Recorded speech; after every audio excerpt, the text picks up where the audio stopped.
श्री सांदीपनी विद्या संकुल द्वारा आयोजित करेल ऑनलाइन एजुकेशन में स्वागत करूं छुं। तो आज आपणे धोरण 8 विषय हिंदी तेमा काव्य पेलो तेरी है जमीन आ एक प्रार्थना गीत छे।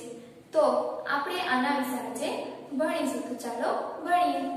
हवे आपणे पेलो काव्य तेरी है जमीन तेना विषय आज आपणे भणीशुं। तो अहींया आपणे कविता आपेली छे। तो आ कवितानुं आपणे पेला गान करीशुं। तो मारी साथे तमे पण आ कवितानुं गान करजो। तेरी है ज़मीं तेरा आसमां तू बड़ा मेहरबान तू बख्शिश कर सभी का है तू सभी तेरे खुदा मेरे तू बख्शिश कर। तेरी है ज़मीं तेरा आसमां तू बड़ा मेहरबान तू बख्शिश कर सभी का है तू सभी तेरे खुदा मेरे तू बख्शिश कर। तेरी मर्जी से ये मालिक हम इस दुनिया में आए हैं तेरी रहमत से हम सब ये जिस्म ऊंचा पाए हैं।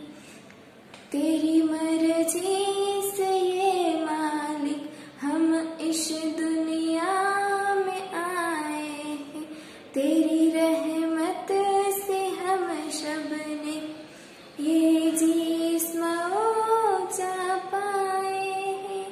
तू अपनी नजर हम पर रखना किस हाल में है ये खबर रखना। तू अपनी नजर हम पर रखना किस हाल में है ये खबर रखना।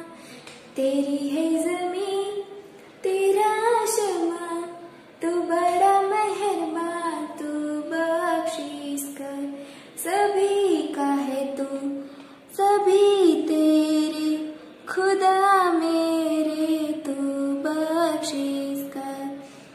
तू चाहे तो हमें रखे तू चाहे तो हमें मारे तेरे आगे झुका के सर खड़े हैं आज हम सारे।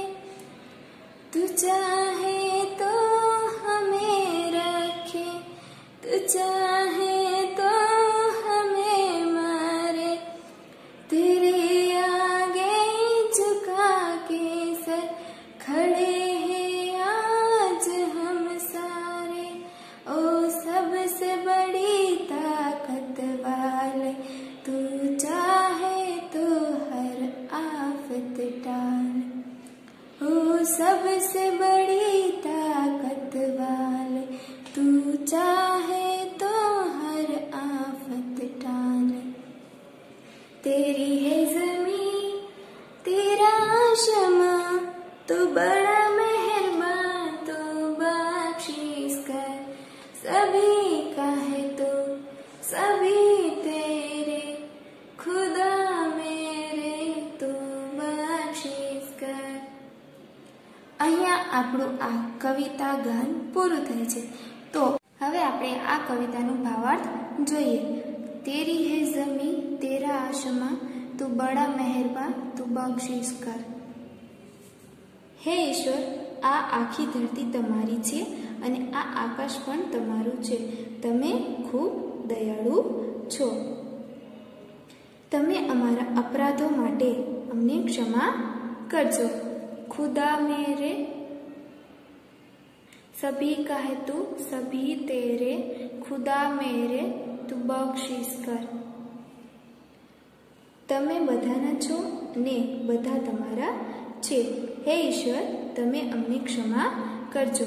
આ પંક્તિમાં એમ કહેવા માંગે છે કે તમે આખી ધરતી તમારી જ છે અને આકાશ પણ તમારું છે. તમે અમારા ઉપર દયા અને અમને ક્ષમા કરજો અને અમે બધા તમારા છીએ અને તમે અમારા છો, તો અમને માફ करजो.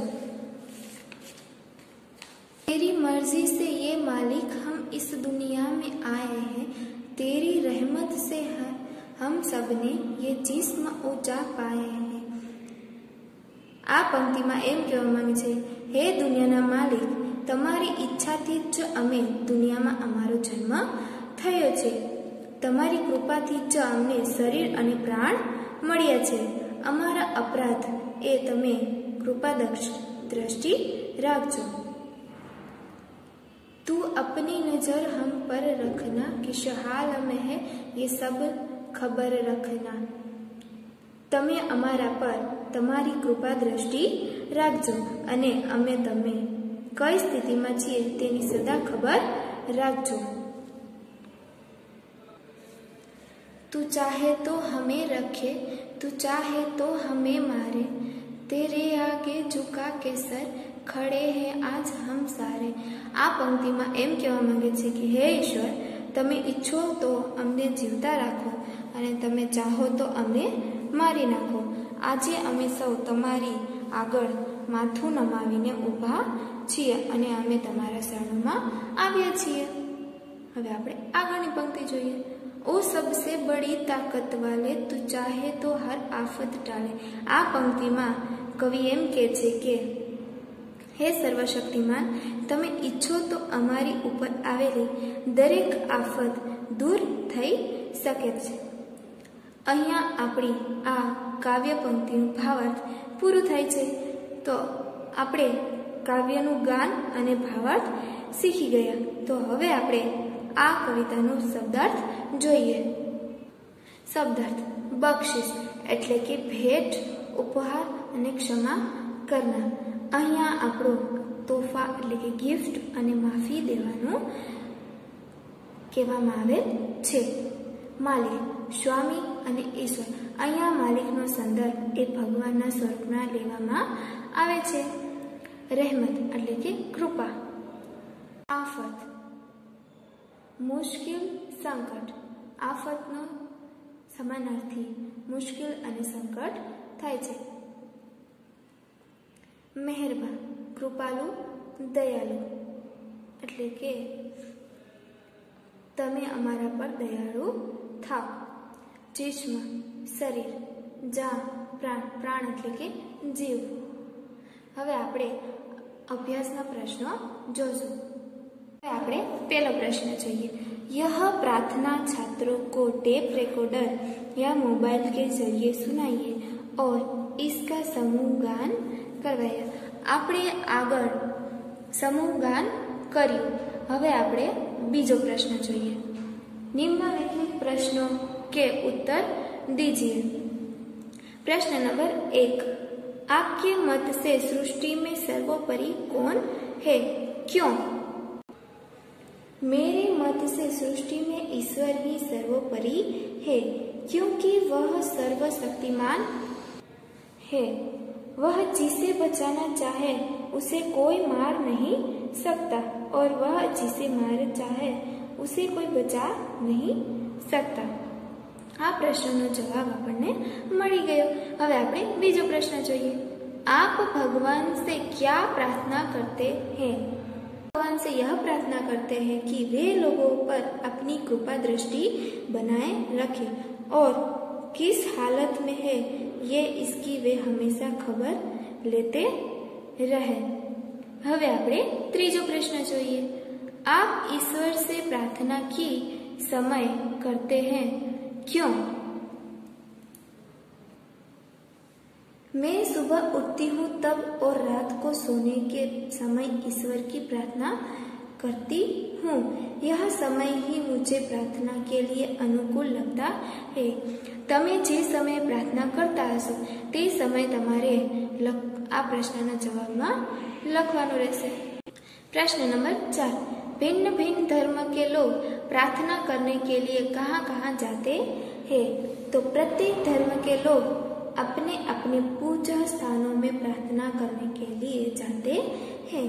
हिंदू मंदिर में, मुसलमान मस्जिद में, ईसाई चर्च में, सिख गुरुद्वार में और पारसी अग्यारी में प्रार्थना करने के लिए जाते हैं।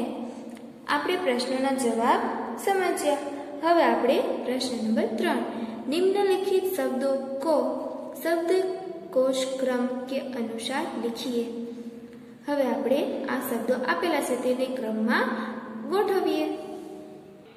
હવે આપણે પહેલા શબ્દો જોઈએ અને પછી તેનો જવાબ જોઈએ। હૃદય, મનુષ્ય, સુખ, શાંતિ, મિત્ર, डॉक्टर, दृष्टि, योद्धा, श्रृंखला, नाविक और धन, क्षमता, उज्जवल, मंदिर, दूत, स्वर, धरा। હવે આપણે શબ્દો જોયા। હવે તેના આધારે આપણે ક્રમમાં ગોઠવીશું। પેલા આ શબ્દોમાંથી આપણે પેલું શબ્દ ગોતીએ તો પેલું શું આવશે? ઉજ્જવલ, પછી ઓર, પછી ક્ષમતા, પછી ડોક્ટર, પછી દૂધ, પછી દ્રષ્ટિ, પછી ધન, પછી નાવિક, પછી મંદિર, પછી મનુષ્ય, પછી મિત્ર, પછી યોદ્ધા, પછી શાંતિ, પછી શૃંખલા, પછી સુખ, પછી સ્વર અને પછી હૃદય। આ આપણે ક્રમ કક્કાના આધારે આપણે શબ્દક્રમ ગોઠવ્યા છે। તો અહીંયા આપણું આ શબ્દકોશ ક્રમમાં ગોઠવ્યા। હવે આપણે આગળની પ્રશ્ન જોઈએ। प्रश्न नंबर 4, इस चित्र की मदद से एक कविता की रचना कीजिए। आ प्रश्नનો જવાબ એ તમારે જાતે જ કરવાનો રહેશે। હવે આપણે આગળ જોઈએ। प्रश्न नंबर 5, वचन बदलकर वाक्य फिर से लिखिए। આપણે અહીંયા વચન એટલે કે એક વચન બહુવચન એવી રીતે વચન બદલવાના રહેશે। તો ચાલો સમજીએ। मैंने कविता लिखी, तो અહીંયા વચન ફેર એટલે કે બદલવામાં આવે તો हमने कविताए लिखी। હવે આપણે બીજું જોઈએ। यह मेरी किताब है, तो ये हमारी किताबें है। અહીંયા આપણે વચન बदल्यो। હવે ત્રીજું, इसे लड्डू दे दो, तो वचन बदलिए तो शू थाय? इन्हें लड्डू दे दो। અહીંયા આપણને આ અભ્યાસના પ્રશ્નો પૂરા થાય છે। તમારે એ અભ્યાસના પ્રશ્નો રફ બુકમાં લખવાનું રહેશે।